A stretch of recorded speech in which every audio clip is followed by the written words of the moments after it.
ბათუმის შოთა რუსაველის სახელმწიფო უნივერსიტეტის რექტორმა ალიოშა ბაკურიძემ სასწავლებლის აკადემიური საბჭოს 11 იანვარს თანამდებობიდან გათავისუფლების თხოვნით მიმართა. იმავე დღეს საბჭომ მას თანამდებობიდან წასვლაზე უარი უთხრა. რისი მიზეზით, როგორც საბჭოს წევრი ვარდო ბერიძე ამბობს, რექტორის დამსახურებაა კერძოდ უნივერსიტეტის კარგი შედეგები და სამოქმედო გეგმა. აკადემიურმა საბჭომ იმ დღესვე იმსჯელა ამ განცხადების შესახებ და მივიღეთ გადაწყვეტილება, რომ უპირველეს ყოვლის აკადემიურმა საბჭომ დადებითად შეაფასა ბატონი ალიოშა ბაკურიძის რექტორობის როგორც პირველი პერიოდი, ასევე მეორე პერიოდის დასაწყისში ჩვენს უნივერსიტეტში და ამის საფუძველზე საბჭომ უარი უთხრა განცხადების დადებითად დაკმაყოფილებას.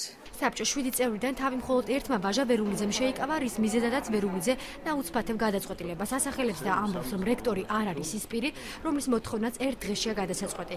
იგი ფიქრობს, რომ საკითხზე მსჯელობა აუცილებელი იყო. ამასთან დაკავშირებით მე საბჭოს ვთხოვე, რომ გადაეტანა საკითხის განხილვა რამდენიმე დღით, ანუ ორშაბათამდე პარასკევიდან. რექტორი არ არის იმ მასშტაბის ფიგურა, რომელიც იმსახურებდა ასე სასწრაფოდ მისი განცხადების განხილვას, არც საკითხი არ არის ისეთი.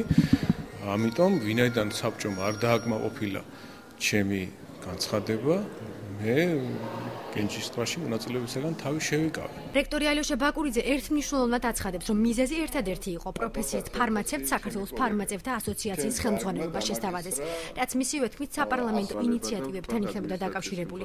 რექტორი უნივერსიტეტის აკადემიური საბჭოს გადაწყვეტილებას დაეთანხმა. მე ჩემი დარგისგან დამეკისრა დამატებითი მოვალეობები, რასაც ქვია საქართველოს ფარმაცევტთა ასოციაციის ხელმძღვანელობა.